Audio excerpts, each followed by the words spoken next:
స్వేచ్ఛా వాణిజ్య ఒప్పందానికి వ్యతిరేకంగా రైతు కూలీ సంఘాలు అన్నీ కూడా ఎస్కేఎం నాయకత్వాన పెద్ద ఎత్తున జైల్ బరో అనే కార్యక్రమంలో భాగంగా ఈరోజు ఖమ్మం పట్టణంలో కూడా కొన్ని వేలాది మందితోని రాస్తారోకో చేసిన ఫలితంగా వేలాది మంది అరెస్టు కావడం కూడా జరిగింది. ఎఫ్టీఐ అంటే స్వేచ్ఛా వాణిజ్య ఒప్పందాన్ని మనం ఎందుకు వ్యతిరేకిస్తున్నాము అనేది మొదట తెలుసుకోవాలి. స్వేచ్ఛా వాణిజ్యం అంటే అటు అమెరికా వాడికి స్వేచ్ఛ ఉండాలి, మనకు కూడా స్వేచ్ఛ ఉండాలి. కానీ కేవలం అమెరికా వాడి యొక్క వస్తువులను మాత్రమే భారతదేశానికి దిగుమతి చేసుకునే ఒక ఒప్పందాన్ని చేసుకోవడానికి మనం వ్యతిరేకిస్తున్నాం. సంవత్సరానికి 9 లక్షల కోట్ల రూపాయలు విలువగల అమెరికా వస్తువులని భారతదేశానికి దిగుమతి చేసుకునే ఒక ఒప్పందం ఉంది. అట్లాగే అట్లా మన భారతదేశ వస్తువులని ఆ దేశానికి దిగుమతి చేసుకునే ఒప్పందం లేదు. అందుకని ఇది స్వేచ్ఛా వాణిజ్య ఒప్పందం పేరుతోని బానిస ఒప్పందంగా దారి తీస్తుందనేది మనం అనుకుంటున్నాం. భారతదేశంలో పాలు విస్తృతంగా ఉన్నాయి, కొన్ని కోట్ల టన్నుల పాలు ఉత్పత్తి అవుతున్నది. కానీ ఆస్ట్రేలియా నుంచి, న్యూజిలాండ్ నుంచి, అమెరికా నుంచి కూడా పాలని దిగుమతి చేసుకోవడం ద్వారా భారతదేశంలో పాలు ఉత్పత్తి చేస్తున్న 12 కోట్ల పాల ఉత్పత్తిదారుల యొక్క జీవితం ఏమవుతుంది అంటే ధర పడిపోవటం ఫలితంగా పాలు అసలు ఒక రకంగా ఇతర దేశాల మీద ఆధారపడే పరిస్థితి వస్తుంది. దీంట్లో ఒక ప్రమాదకరమైనది ఏంటంటే అమెరికాలో ఉన్న ఆవు అంటే పాలకి సంబంధించిన గేదెలకు కానీ ఆవులకు కానీ జెనెటిక్ అంటే జన్యుపరమైన దాన్ని ఆహారాన్ని వేయటం ఫలితంగా అధిక ఉత్పత్తి వస్తుంది. కానీ దాంట్లో ప్రమాదకరమైన విష పదార్థాలు కూడా ఉంటాయి. అటువంటి భారతదేశాన్ని దిగుమతి చేసుకోవడానికి మనం వ్యతిరేకిస్తున్నాం. అట్లాగే న్యూజిలాండ్కి సంబంధించిన చాలా 55 లక్షల చిన్న దేశం అది కూడా గొర్రె మాంసం కాడి నుంచి పాల కాడి నుంచి చివరికి మొక్కజొన్న ఉత్పత్తులు కూడా మన దేశాన్ని మొక్కజొన్న మన దగ్గర కొనుగోలు చేయక పెద్ద గందరగోళం మన తెలంగాణ రాష్ట్రంలో మనం చూస్తున్నాం. అటువంటి మొక్కజొన్న కూడా ఎండుగడ్డి అనే పేరుతోని 7 లక్షల ఎండుగడ్డిని మన దేశానికి సప్లై చేస్తున్నారు. సిగ్గుపడాలి.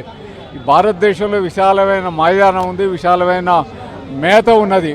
అట్లాగే 6 లక్షల టన్నుల యొక్క యాపిల్స్ దిగుమతి అవుతున్నాయి. మన దేశంలో హిమాచల్ ప్రదేశ్, ఉత్తరాఖండ్, జమ్మూ కాశ్మీర్లలో కోట్ల టన్నులు ఉత్పత్తి అవుతుంది యాపిల్ పండ్లు. అటువంటిది భారతదేశానికి దిగుమతి చేయడం ద్వారా ఇక్కడ రైతాంగ పరిస్థితి ఏమిటి అనేది కూడా అర్థం కావట్లేదు. ఇది స్వేచ్ఛా వాణిజ్య ఒప్పందాన్ని వ్యతిరేకించడం గల కారణాలు. రెండవది మద్దతు ధర చట్టబద్ధత లేకపోవడం వల్ల తెలంగాణలో ఇవాళ క్వింటాకి 802 రూపాయలు వరి ధాన్యానికి నష్టపోతున్న పరిస్థితిని చూస్తున్నాం. అట్లాగే మొక్కజొన్న 600 కోట్ల నష్టం జరిగింది తెలంగాణలో.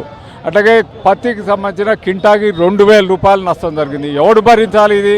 ఈ ప్రభుత్వాలు ఉన్నందుకు మనం పత్తి అడ్డగోల ఉత్పత్తి అవుతుంది, అమెరికా నుంచి దిగుమతి అవుతున్నది.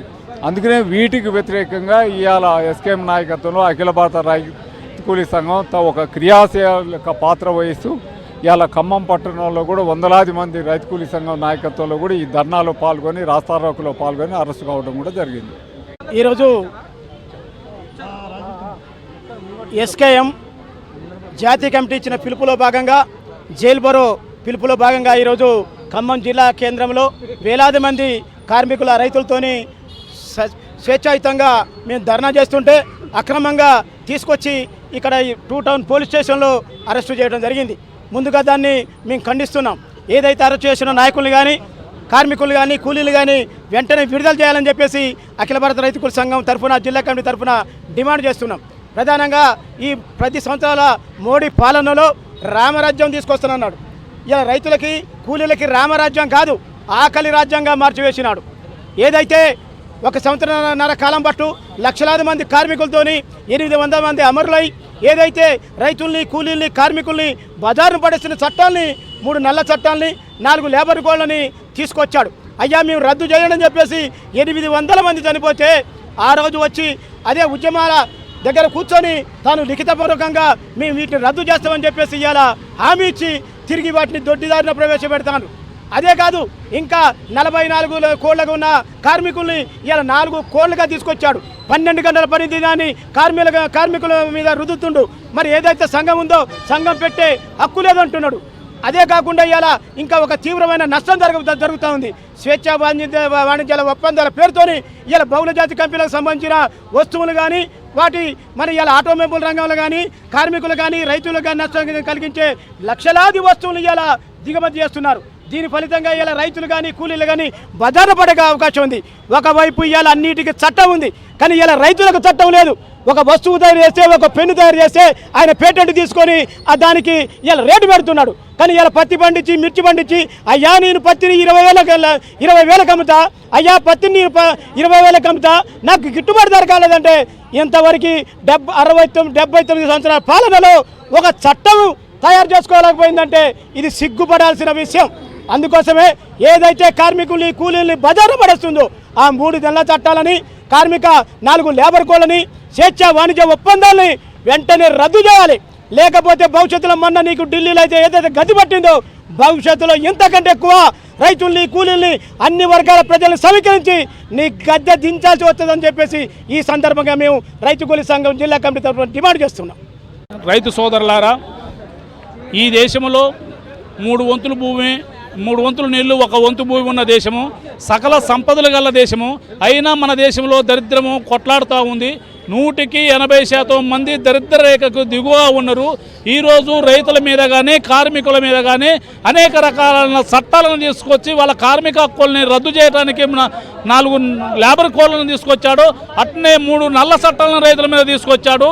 మన దేశంలో ఉన్న పంటకి సరైన రేటు ఇవ్వకుండా కొనకుండా ఇతర దేశాల నుంచి అధిక రేట్లతోనే దిగుమతి చేసుకుంటా ఉన్నాడు. మన రైతులు రోజు రోజుకి ఆత్మహత్యలు చేసుకుంటా ఉన్నారు. మన కార్మికులకు జీవనం లేక అనేక ఇబ్బందులు పడతా ఉన్నారు. వీటన్నిటిని వ్యతిరేకించడం కోసము ఈరోజు జైలు బారో కార్యక్రమాన్ని కార్మిక సంఘాలు రైతు సంఘాలు తీసుకున్నవి. ఈ జైలు బారో కార్యక్రమంలో విదేశీ వస్తువుల్ని విదేశీ సంపదని వ్యతిరేకించండి, స్వదేశీ వస్తువుల్ని స్వదేశీ సంపదని స్వీకరించండి అని చెప్పేసి నినాదంతో ఈరోజు మనం ముందుకు వచ్చాము.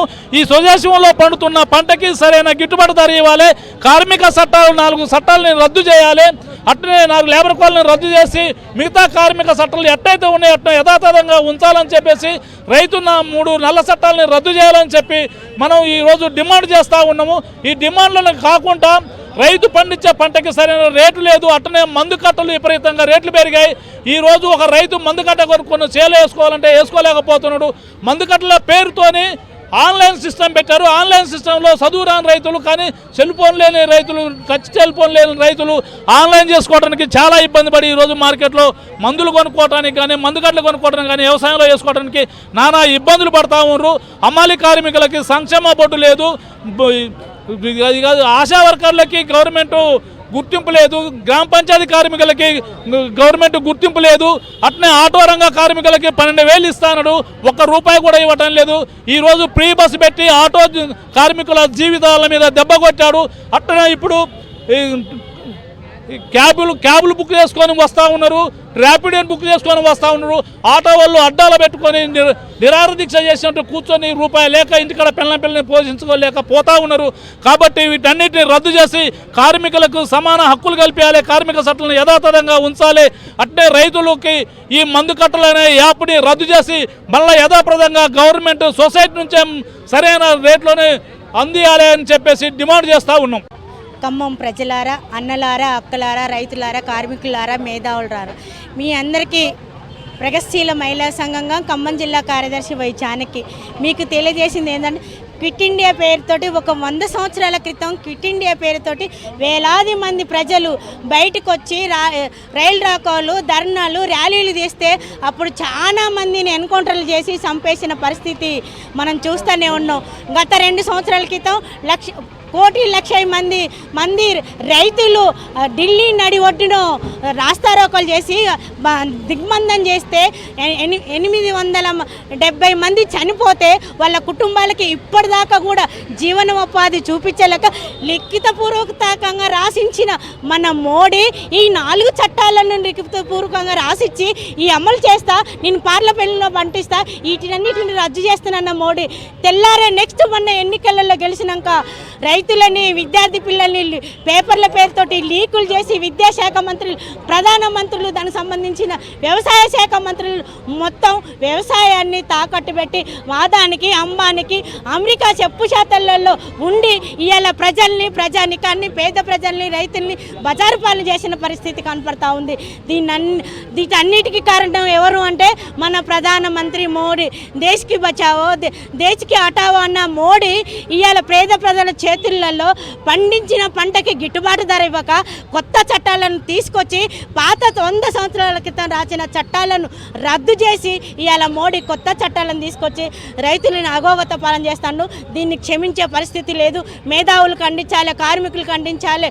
ప్రతి ఒక్క ప్రజలు జీవన ఉపాధి మనం కోల్పోతున్నాం కాబట్టి జీవన ఉపాధి కోసం సిటీలలోకి వెళ్ళి మనం 8 గంటల పని దినాన్ని ఎప్పుడో 100 సంవత్సరాల క్రితం రద్దు చేసుకుంటే ఇవాళ కొత్తగా 12 గంటల పని దినం, 14 గంటల పని దినం ప్రైవేటీకరణ పేరుతోటి రైలుని ప్రైవేటీకరణ చేసి, వ్యవసాయాన్ని ప్రైవేటీకరణ, విద్యని ప్రైవేటీకరణ చేసి, వైద్యాన్ని ప్రైవేటీకరణ చేసి ఇవాళ వైద్యం అందక మూల గ్రామాలలో వాటర్ సరిగా దొరకక ఈ పడి వర్షాలకు నీళ్లు తాగి విషజ్వరాలు వచ్చి జనాలు అక్కడ పల్లెల్లో పడిపోతూ ఉంటే వీటిని పట్టించుకోవట్లేదు, రైతులను పట్టించుకోవట్లేదు. పండించిన పంట ఇవాళ విత్తనాలు వేసి పత్తి వేసిండ్రు, మిర్చి వేసిండ్రు, వరి వేసిండ్రు, రైతులు నష్టపోతాడు. దీన్ని పండించుకోవటాలి. యూరియాకి గిట్టుబాటు ధర ఇవ్వట్లేదు, యూరియాని ఆన్లైన్లు చేసిండు, రైతుల్ని అగోబత చేస్తాడు మోడీని. ఖబర్దారు మోడీ, నీకు భవిష్యత్తులో తగిన శిక్ష చెప్తారు. ప్రజలు అమాయకులు అనుకుంటారు, ఏం తెలియదు అనుకుంటారు. ప్రజలు తిరగబడితే మళ్ళీ ఢిల్లీలో విద్యార్థులు ఏదైతే చూపించిండ్రో ఇక్కడ పేద ప్రజలు అందరూ